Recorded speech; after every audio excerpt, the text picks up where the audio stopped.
우리 옆에 계신 분들과 인사 나누겠습니다. 세상에서 가장 복되고 아름다운 얼굴입니다. 그 얼굴 보는 기쁨으로 학위감리교에 나왔습니다.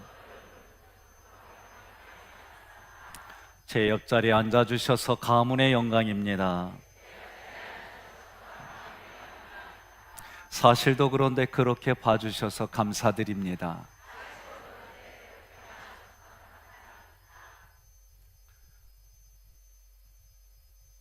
어떤 분들은 이런 대화를 싫어합니다. 어떤 분들은 좋아합니다. 어떤 분들은 이런 대화를 하려고 그러면 벌써 마음이 상합니다. 어떤 분들은 아니 왜 오늘 이런 대화를 하지 않지? 이렇게 반응이 다 다릅니다. 이유는 간단합니다.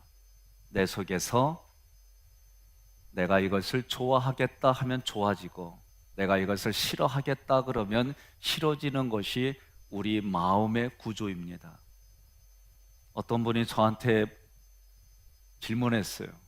목사님, 이 인사법 계속 할 거요? 그래서 제가 은퇴할 때까지 계속 할 겁니다. 사람들마다 사실을 보고 그 사실을 받아들이고 생각하고 감정을 갖는 것은 다 각각이에요. 하나님의 말씀도 같은 사실인데 그 사실을 내게 받아들이고 안 받아들이고는 그 사람의 몫입니다.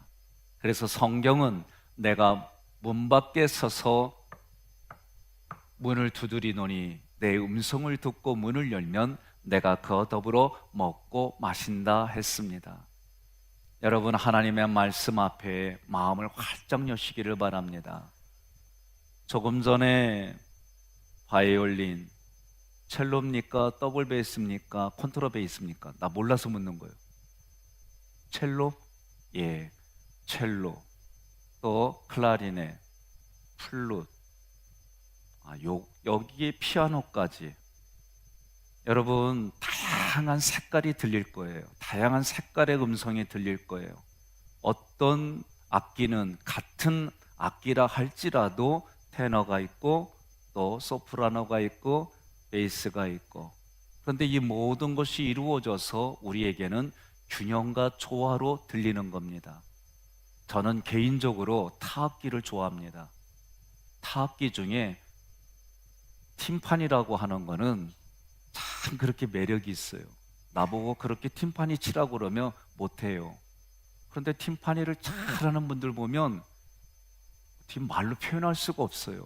어떻게 그 손으로 소리를 죽였다가 살렸다가 소리를 냈다가 했다가 참 대단해요.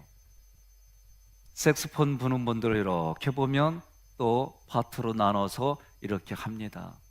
그런 모습들을 보면 때로는 그런 소리들이 내 마음에 잔잔한 감동을 주기도 하고 파장을 일으키기도 하고, 그래서 뭔가 가슴이 그곳에 선율이 되어져요.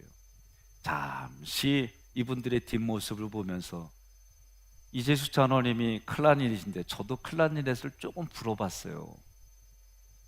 잘 부냐고는 묻지 마세요.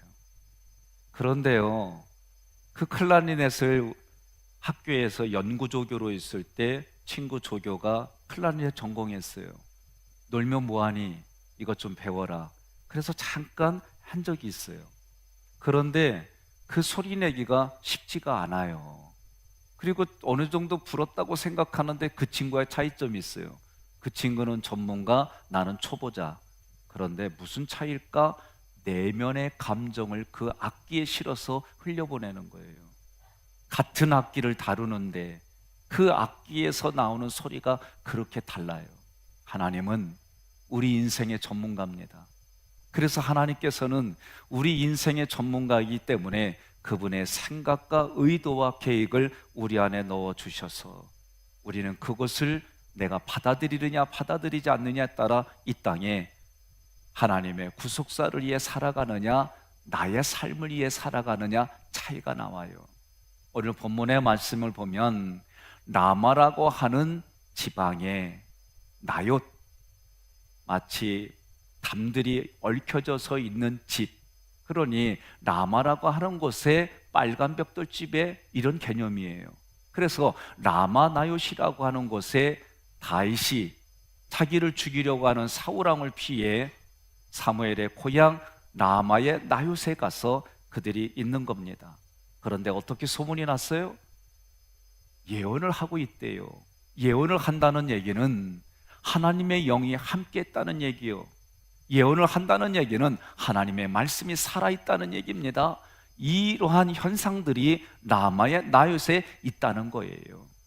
오늘 이런 말씀을 우리가 현실적으로 이야기한다면 인천광역시 미추홀구에 하깃동이라는 곳에 하깃감리교가 있는데 그곳에서는 하나님의 말씀이 지금 미래를 향해서 말씀이 쏟아지고 누군가에게 적대 감정을 가지고 누군가에게 아픈 상처를 주는 사람들도 이곳에 오면 마음이 비단결같이 고와지고 이곳에 오기만 하면 다른 사람을 대하는데 너무나도 부드럽고 마음이 아프고 고통스러운 사람이 오기만 하면 해결받아서 하나님이 어떤 분인지 그 하나님과 함께 가더라. 그 교회가 우리 교회 다니는 분들만 하깃교회라고 얘기하시고요, 오늘 잠시 보러 오신 분들도 힘을 내서 하깃교회라고 얘기하면 감사하겠습니다. 여러분, 그렇게 생각하고 그렇게 봐주면 여러분 그렇게 돼요. 왜 그렇습니까? 우리의 내면의 구조는 내 안에 있는 것이 말하고 내 안에 있는 것이 눈으로 보여지고 내 안에 있는 것이 그렇게 귀로 들리는 것이 우리들의 내면의 구조예요. 그런데 성경은 하나님이 그렇게 해주신 줄로 믿고 말하라는 거예요. 내가 그렇게 믿어주고 말하는 거예요. 사람은요, 부부가 된 것은 서로가 그렇게 이해하고 만나주고 하는 것처럼 자녀들의 입장에서는 내가 언제 이 집에서 태어나고 싶다고 그랬나? 태어났으니까 그 집안에 맞추어 사는 거예요. 여러분, 이렇게 말하는 게 우스운 게 절대 아닙니다. 내가 살아가는 삶의 자리가 그렇습니다. 그러니 오늘 본문을 통해서 그 시대에는 그런 역사가 지금을 살아가는 나는 그 성경을 통해서 하나님이 주시는 본보기로 삼았으니, 교훈을 삼았으니, 그 말씀이 나에게 유익을 주시니 내가 그렇게 살아가겠습니다 하고 결단하는 거예요. 왜 결단합니까?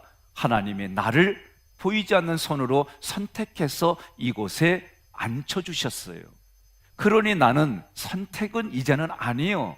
하나님이 말씀하시면 거기에 응답한다는 얘기는 하나님이 은혜를 주신다면, 하나님이 우리에게 진리를 주시면 나는 그곳에 공의와 그것에 하나님의 사랑으로 여러분 대답하는 거예요. 예배는 하나님의 말씀하시니 내가 그렇게 해서 그렇게 되어지니 보시기에 좋았더라, 이것을 기대하고 결단하고 밖으로 나아가는 자리가 예배의 자리인 줄 믿습니다. 본문의 말씀에 보면 라마의 나요시라는 곳에 가면 하나님의 영이 임하는 거예요. 오늘 본문의 문장 말씀 앞뒤로 보게 되면 사도 바울은 다윗을 죽이려고 해요. 단 한 가지입니다. 사울보다 다윗이 뛰어났다. 사울보다 다윗에게 하나님의 영이 많다. 사울보다 다윗이 무엇을 해도 잘났어, 이 얘기하는 거예요.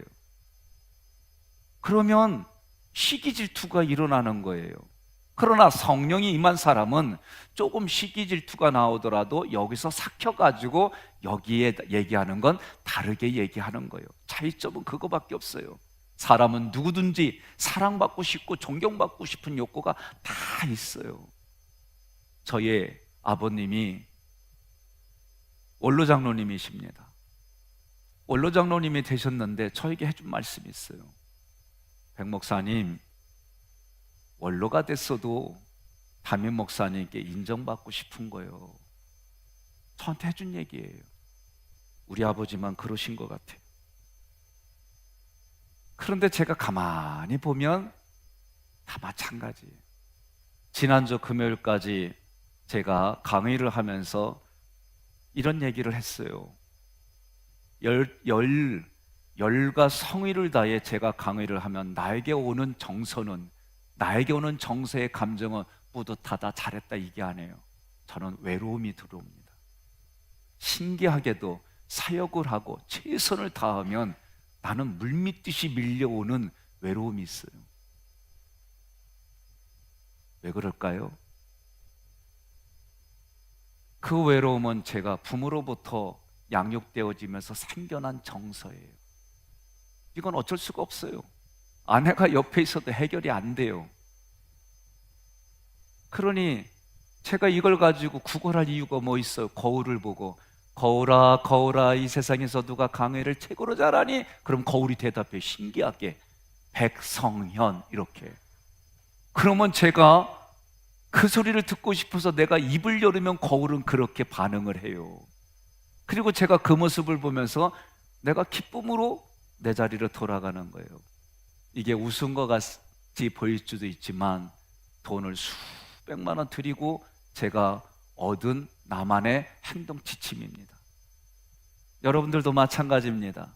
사람은 누구나가 인정받고 싶고 사랑받고 싶은 욕구가 있는데 다윗이 나보다도 잘났다는 겨, 나보다도 뛰어나다는 겨, 내 자리가 위태롭다고 생각하는 사울의 마음속에 사단이 들어가서 다윗을 죽이겠다고 결정하고 어떻게 해서든지 지금 다윗을 죽이려고 하는 거예요. 그래서 자기의 신복들을 보냅니다. 자기 말에 명령대로 움직일 수 있는 사람들을 보내는 거예요. 그래서 다윗을 죽이려고 하는 거예요. 그런데 그곳에는 성령 충만이 강하게 임했다는 거예요. 20절 말씀에 사울은 다윗을 잡으려고 사람들을 보냈습니다. 그들은 거기서 예언자들의 무리가 사무엘을 우두머리로 세우고 서서 예언하는 것을 보았습니다. 그때 사울이 보낸 사람들에게도 하나님의 영이 내려와 그들도 예언하게 되었습니다. 자, 아니 지금 사울의 명을 받아서 다윗을 죽이러 왔는데 하나님의 사자 사무엘을 통해 말씀을 듣고 그 말씀에 감동이 되어지고 그 말씀에 사로잡혀서 그들도 예언을 했다는 거예요. 여러분, 여기서 예언을 너무나도 우리가 미래에 대한 예언, 그리고 지금 우리에게 필요한 그 예언, 여러분 예언이란 단어에는 미래만 얘기하는 게 아니에요. 지금 나에게 필요한 말씀을 주시는 것이 예언입니다. 그 말씀을 통해 내 미래가 달라져요. 그 말씀을 통해 내가 살아가는 삶의 현장이 달라집니다. 성령의 기름 부음이 강하게 나타나면 나타나는 특징들 중에 하나가 방언이에요. 성령이 기름 부었다고 해서 다 방언이 나타나느냐? 그거는 아니에요. 현장들을 보게 되면 조금씩 다릅니다. 어찌됐든 방언이 나타났습니다. 고린도전서 14장에 나는 다 방언 받기를 원한다, 이 얘기는 겉의 현상인 방언을 이야기하는 게 아니라 성령의 기름 부음, 성령의 충만함 받기를 원한다, 그 말씀이에요. 저는 고등학교 2학년 때에 성령 체험을 했습니다. 그때까지만 해도 우리 동네에는 좋지 않은 풍습이 있었어요. 그 풍습은 뭐냐? 1년 선배가 1년 밑에 후배를 데려다가 타작을 해요. 네, 오늘날로 말하면 폭력이요. 그것이 1년 해갖고 중학교 2학년 애들한테까지 와서 우리 때까지도 완 게 계속. 근데 우리는 우리 동기끼리 굳게 결의를 했습니다. 우리로만 끝내자. 진짜 저희들은 밑에 애들 부르질 않았어요. 그런데 1년 선배한테 이렇게 맞았어요 라고 부모에게 말을 못해요. 말을 하면 그 친구는 학교와 동네에서 왕따를 겪어요. 그러니 오늘날 그루밍 폭력이라고 하는 거는 무섭습니다. 이게 터졌어요. 우리를 때리던 선배들이 우리는 더 이상 못 맞겠다, 지들이 우리를 패울 때는 언제고, 그리고 1년 선배 때 대들었고 동네가 발칵 뒤집혔어요. 그때 제가 가장 많이 맞았어요. 제가 지금 생각해 보니까 잘생겨서 맞은 것 같아. 저도 이런 얘기하고 나면 가슴이 철렁거려요. 아닌 줄 아니까. 그러니까 나가실 때 요 생각만 하면 또 안 돼요. 그런데 제가 그렇게 맞는데 하도 맞아서 피도 토하고 그랬어요. 그러나 얘기를 안 했어요. 그런데 그때 고2 때 성령의 체험을 하고 저녁에 그 즉시 제가 얼마나 저가 오랫동안 맞아왔으니까 그 사람이 싫겠어요. 그런데도 가장 나를 때리는 선배한테 가가지고 내가 예수 믿으세요 그랬어요.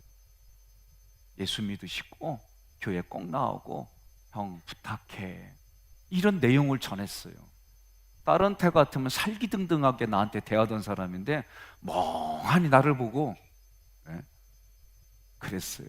그리고 그날 밤에 교회에 올라가서 5층부터 지하까지 청소를 다 했는데 밤에 꼴딱 샜어요. 그 생각이 나요. 여러분, 성령이 임하면 내 능력과 내 한계와 내 생각을 뛰어넘어서 하나님이 역사를 해요. 그러면 늘 이래면 좋겠는데 또 그렇지 않아요. 여러분과 제가 출애굽기를 공부했어요. 구원받은 이후의 삶이 달라요. 우리는 영적인 가나안 땅에 가기를 원해요. 그러면 영적인 가나안 땅에 가면 먹는 음식이 다르고 살아가는 삶의 자리가 달라요. 하나님이 일방적으로 주던 만나가 가나안 땅에 이르러서 첫 소출을 먹고 난 그 다음 날부터 하나님이 주시던 만나가 사라져요. 무슨 얘기냐? 내가 지금까지는 먹는 음식이 이랬는데 지금부터는 다르다는 거예요. 그 음식을 내가 먹으려면 어떻게 돼요? 내가 씨를 뿌리고 내가 농사를 짓고 가꾸어서 그 열매를 가지고 내가 먹는 거예요. 나만 먹는 것이 아니라 내 가족만 먹는 것이 아니라 나에게 오는 이들에게 그 음식을 줄 줄 아는 것이 가나안 땅의 음식이에요. 여러분, 우리가 성장하고 성숙했다는 얘기는 성경의 말씀처럼 나를 돌아보고 내 마음의 생각과 감정을 돌아보고 내 육체를 돌아보고 다른 사람에게도 그와 같이 돌봐와서 그 기쁨이 함께, 그 나눔이 함께, 그 즐거움이 함께, 그 일들을 시작하는 출발점이 여러분 가정입니다. 그 출발점이 여러분 교회에서 먼저 헌신하는 분들의 이야기예요. 제가 헌신하는 이분들에게 조금 죄송하고 송구한 마음으로 좀 얘기할 게 있어요. 이 말을 전에게서 저 금식했어요. 저는 마음이 되게 민감합니다.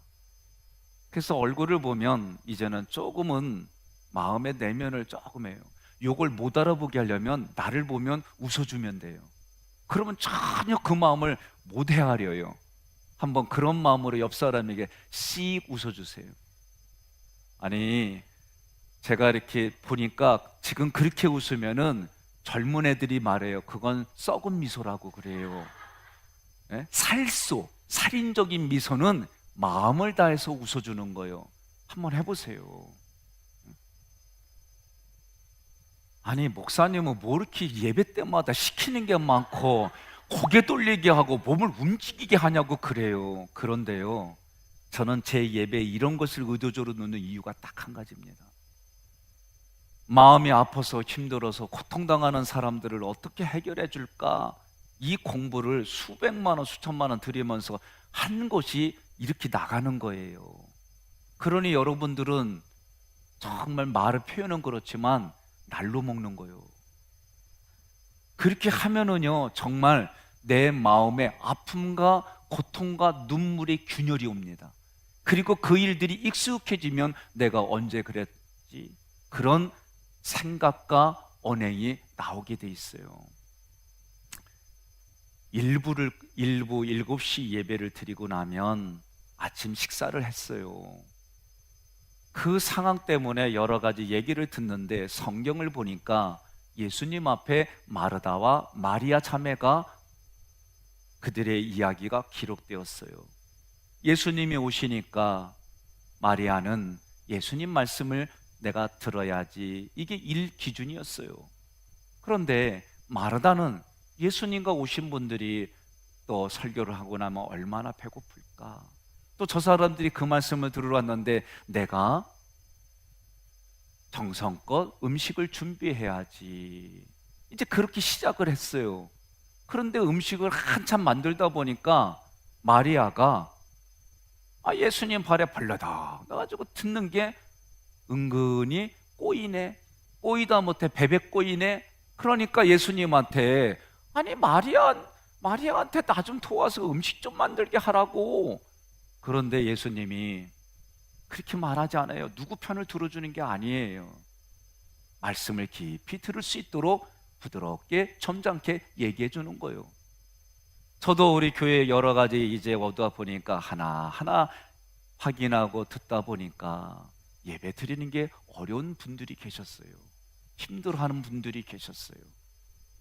고민하다가 저도 갑오경장 이후에 이렇게 맛있는 음식 먹기는 처음인데, 그래서 일부 때 보면 웬만한 집안보다도 더 정성껏 차려주는데 이 기대감이 참 많았어요.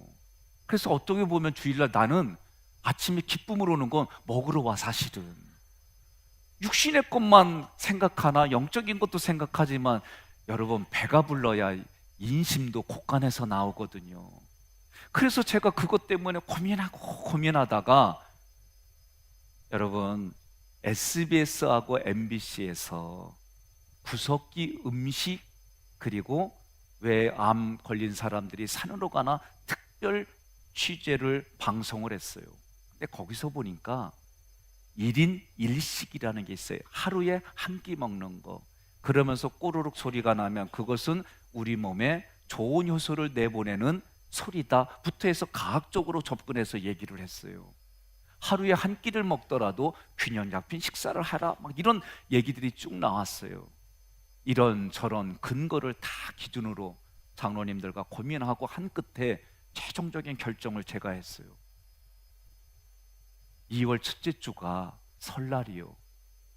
그래서 설날은 가족끼리 식사하는 거니까 이날을 기준으로 아침에 여러분들에게 여러분들과 제가 기대하던 아침 식사는 먼 뒤안길로 내보내기로 했어요.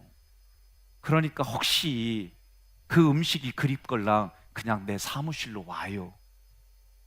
그러니까 이렇게 우리가, 이유는 간단해요. 예배드리는 일에 집중해 하고 좀 예배드릴 수 있도록 분위기를 열어가. 그리고 1부, 2부, 3부, 4부로 바뀌고 저녁 예배로 가면 여러 가지 부득불 바꿀 수밖에 없는 상황들이 생겼어요. 그러니까 아침 식사하고 2부 예배 드렸던 분들도 조금은 죄송한 마음이 있지만 함께 예배를 드리기 위해서 이렇게 하는구나, 이쪽으로 생각을 해주고 아멘하면 제가 좋겠어요. 그리요, 끝까지 입 다물어도 할 수 없이요. 좀 그렇게 서로 예배를 드릴 수 있도록 도와주시면 고맙겠습니다. 여러분, 저희가 이 일들을 고민하기에 사실은 한 달 반 정도 고민을 같이 했어요. 어떻게 하는 게 좋을까? 서로 고민도 하고 기도도 하고 나름대로 이런저런 얘기들을 충분히 나눴습니다.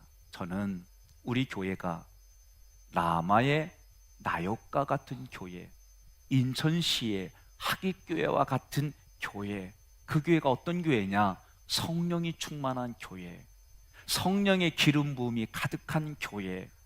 여러분, 저는 다른 거 없어요. 이 사건 가지고 여러분들이 오늘 나갈 때, 오늘만큼은 그냥 나가시던 분들도 나나 내 아내나 장로님하고 손을 붙들고 가야 그래도 오늘 말씀을 마음으로 받아들여서 갔구나, 이런 생각하지, 바람 불듯이 쌩 하고 가면은요, 내가 다음 주에 이거 설교를 해야 되나 말아야 되나 고민하게 돼요. 이렇게도 안 웃으면 할 수 없어요. 에스겔서 36장 26절에 내가 너희에게 새로운 마음을 주고 너희 안에 새로운 영을 줄 것인데 내가 너희 육신으로부터 돌과 같이 굳은 마음을 없애고 너희에게 살처럼 부드러운 마음을 준다 그랬어요. 여러분, 어떤 자녀들이 부모의 마음을 아프게 합니까?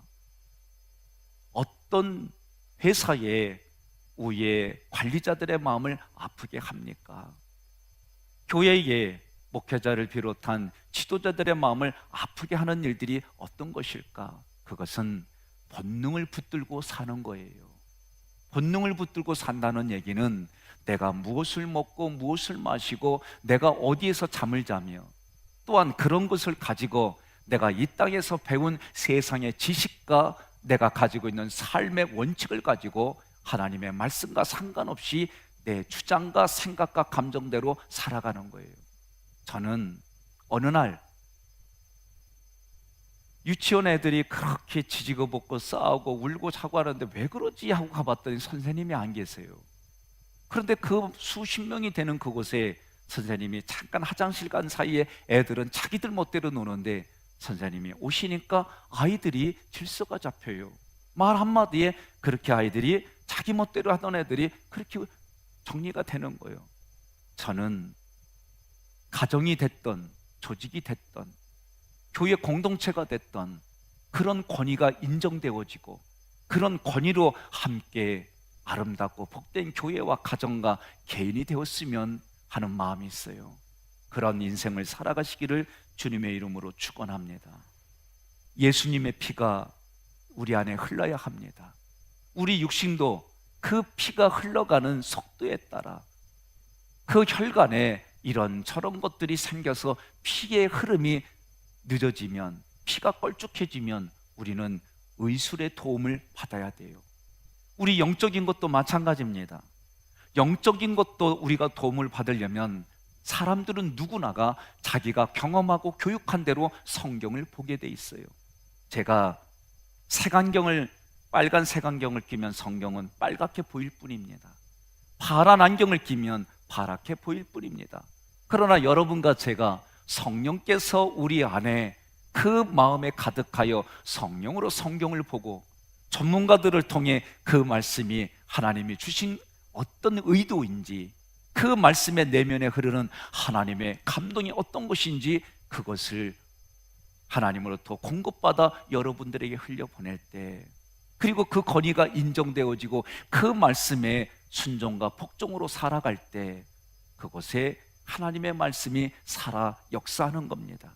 시편 147편 18절에 그분은 말씀을 보내어 얼음을 녹이시고 또 바람을 보내 물이 돼 흐르게 하신다 그랬어요. 우리 심령들은 때로는 얼어붙어 있어요. 때로는 우리 심령들이 탕팍해져 있어요. 내가 겉으로는 예절과 내가 겉으로는 나름대로 인격이라는 것을 다 가지고 있지만 그러나 그 내면은 알 수가 없는 것이 우리들의 삶이에요. 하나님이 저에게 은사를 주셨어요. 오늘 김효수 장로님 보니까 부부싸움하고 오셨네요. 이거 뻥이에요. 저는 잘 몰라요. 그러나 저분을 위해서 기도하고 저분을 위해서 간절히 말씀으로 묵상할 때 때로는 하나님이 그의 심령의 상태를 주실 때가 있어요. 우리는 우리의 눈을 통해 오늘 평상시와 다르게 있네. 그러면 무슨 일이 있을까? 얘기를 하는데 눈이 왔다 갔다 하네. 눈끝이 파르르 떠네. 말하는데 입술 주변이 이런 걸 통해서 그의 마음의 상태를 알 수 있을 뿐이에요. 그가 말은 뻔들어지게 하는데 얼굴의 모습과 그 얼굴의 다른 때와 다르게 흔들리는 모습을 보면 이분이 거짓말하고 있구나. 이렇게 훈련되면 요 정도까지는 알아요. 더 훈련되면 내면과 상관없이 웃는 분들이 두 종류가 있습니다. 성령이 가득해서 웃는 분이 있고 내면은 자기의 생각과는 다르게 얼굴에 그렇게 웃는 분은 사기치는 사람이에요. 교회에도 10년을 최소한 그렇게 사기를 치다가 교회를 흔들어대는 신천지도 있습니다. 신천지는 요새 최소한 그전에는 6년이요 요새는 10년이요 신앙의 충성스러운 모습으로 보이다가 때가 되면 교회를 흔들어버리고 어렵게 하는 일이 우리 인천에 얼마나 많은지 모릅니다.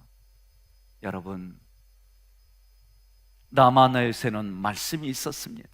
시편 148편 8절에 번개와 우박, 눈과 구름, 그분의 명령을 수행하는 폭풍아, 하나님의 말씀의 명령을 수행하는 이 모든 것들이 여러분 때로는 우리에게 그렇게 쏟아진다는 거예요. 때로는 내 안에 우박처럼, 때로는 내 안에 얼음처럼, 때 안에 내려내 눈과 구름처럼 다양하게 하나님의 말씀이 그렇게 변형이 되어져서 우리에게 때를 따라서 그 말씀이 들어오는 줄로 믿으시기를 바랍니다. 초대교회는 성령의 강력한 역사가 있었습니다. 그래서 예루살렘 교회에 오는 사람들마다 라마의 나욕과 같은 교회처럼 그런 일들이 이루어졌어요.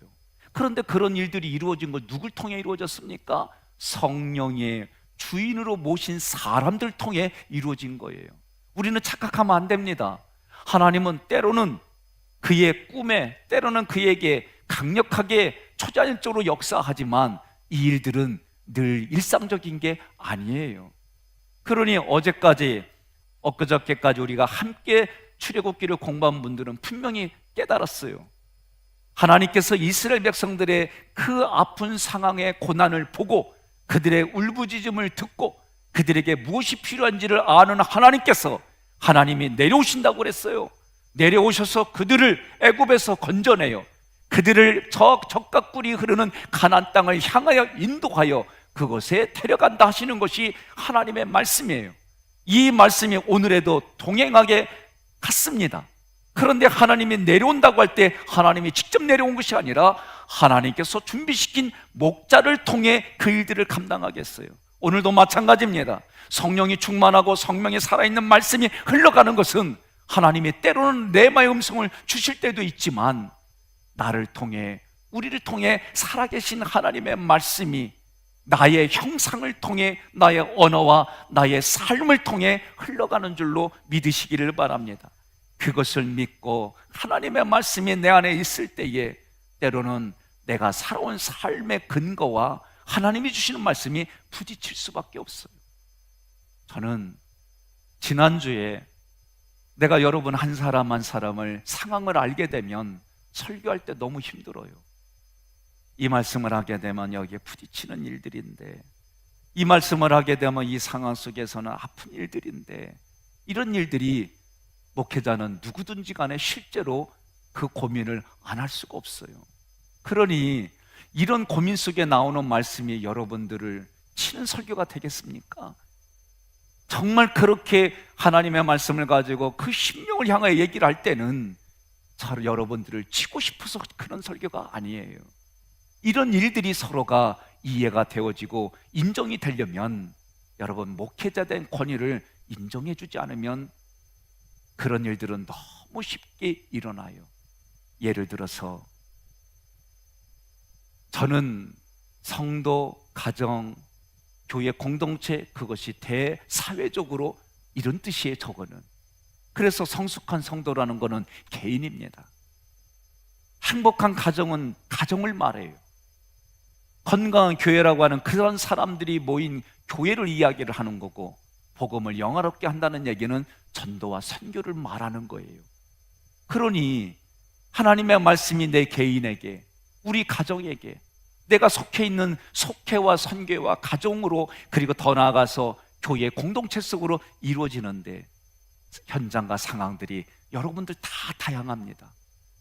다양한 그런 현장 속에서 제가 이거를 중심으로 설교를 준비하다 보면 홀로 있는 사람들은 부딪힐 수밖에 없어요. 홀로 있는 사람들은 내 현장 때문에 아플 수 있어요. 내가 지금 누군가는 불편하면 불편한 그 관계 때문에 말씀이 나에게 교훈이 되고 책망이 될 수 있어요. 때로는 내가 핸디캡이라고 생각했던 것을 말씀을 통해 건드려 줄 수가 있어요. 그런데 이런 일들이 권위가 인정되어지면 그 말씀 때문에 하나님께로 더 나아가고, 그 아픈 마음에 성령님이 찾아와 주셔서 위로와 보호와 연약함을 해결해 주시는 은혜가 있는가 하면 똑같은 말씀 속에 내 삶에 부딪히게 되어져서 그것 때문에 내가 아파요라고 하는 것이 다른 사람에게는 공격이 되고, 나의 아픈 것 때문에 잠깐 기다려주세요라고 하는 현장의 일들이 성경에 비일비재하게 쓰여 있습니다. 여러분, 오늘 말씀을 통해 여러분의 상황이 어떤 상황이든지 간에 라마의 나요시라고 하는 그곳에서 성령이 임하신 것이 예언으로 나타났다는 얘기는 미래에만 나타난 것이 아니라 그 말씀이 지금을 살아가는 나에게도 그 말씀이 감동이 되었다, 그 얘기예요.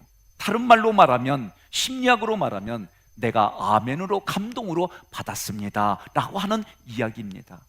우리는 신앙생활하면서 너무 초자연적인 일들이 나에게 한가할 수 없는 힘으로 가득 부어져서 내가 복종하고 가기를 원하지만, 하나님은 자원하는 마음을 원하세요. 자원하는 마음을 하나님이 기뻐하세요.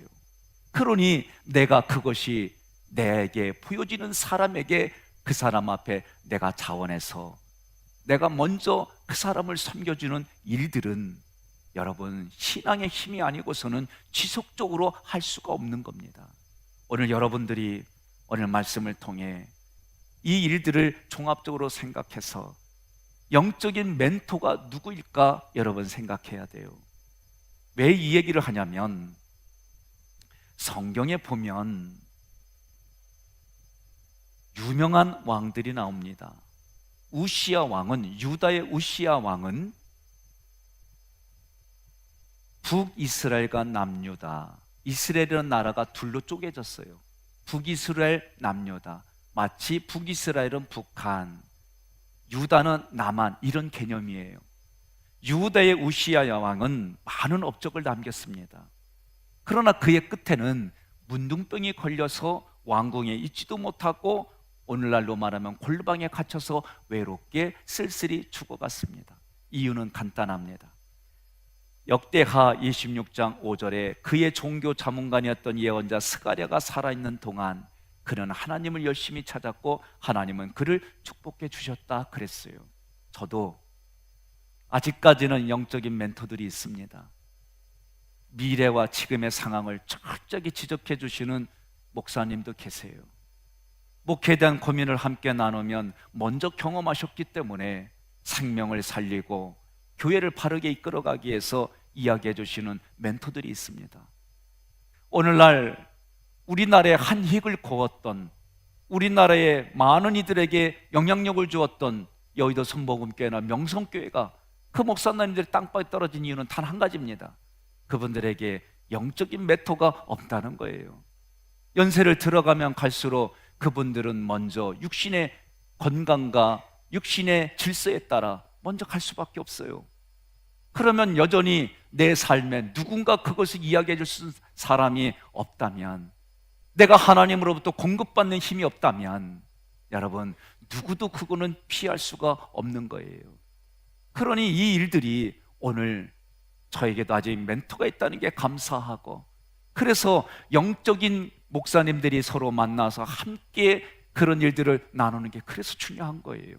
정신과 의사들도 아무리 유명할지라도 6개월마다 다른 의사에게 진단을 받고 서로가 서로를 세워갑니다. 교회도 마찬가지입니다. 여러분들이 그 첫 번째가 이 강대상의 담임자가 쓰든 부목사님이 쓰든 교육전도사님이 쓰든 오늘 내가 이를 간증을 하는 평신도가 쓰든 하나님이 주신 그 직분에 내가 먼저 머리 숙여주는 것이 여러분, 그게 임무예요. 그걸 가지고 내가 이 땅에 가정에서 부모의 권위를 인정하고 내가 살아가는 삶의 직장과 학교에서 그 권위를 인정하고 살아가야 되는데 요새는 그런 흐름이 아닙니다. 교사로 하고 있는 제 친구는 얘기 들어보면 선생님들이 야단을 치고 그러면 일단 애들이 물이 아니라 핸드폰을 이렇게 꺼내놓는데요. 그런 시대입니다.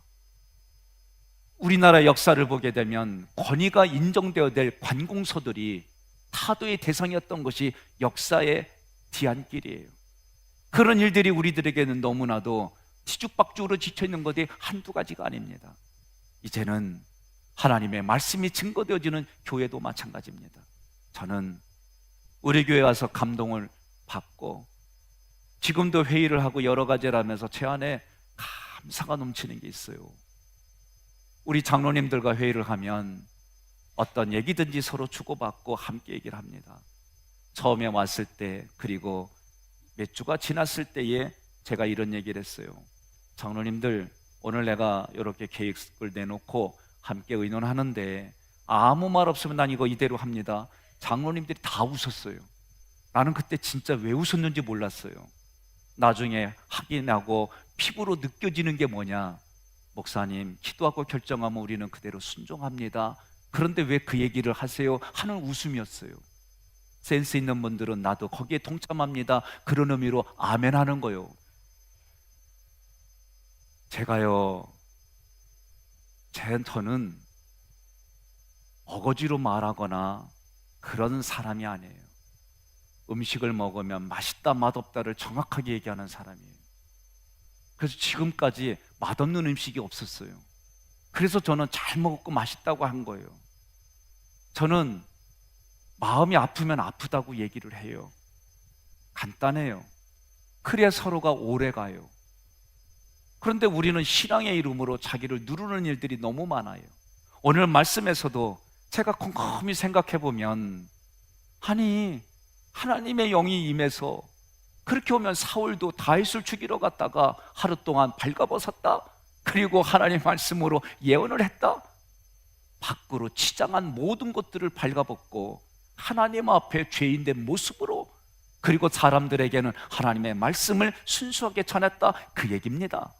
그러니 오늘 우리는 세상으로 이 땅에 여러 가지 윤리와 예절과 도덕과 많은 지식으로 덕지덕지 붙였던 거, 오늘 여기서 발가벗고 예수 그리스도의 옷을 입고, 그 그리스도의 옷을 입고 밖으로 나가서 옷으로 표현되는 성령의 열매들이 나의 인격이 되고, 그것이 나의 자랑이 되고, 그것이 나의 긍지가 되어져서 살아가는 거예요. 그러려면 내 육신에 올라오는 생각을 누르고 그 생각을 바꿔서 하기만 하면 이 일들이, 오늘 성경의 본문의 이야기들이 여러분과 저를 통해 흘러가는 줄로 믿습니다. 그 일들이 이루어지기를 간절히 축원합니다.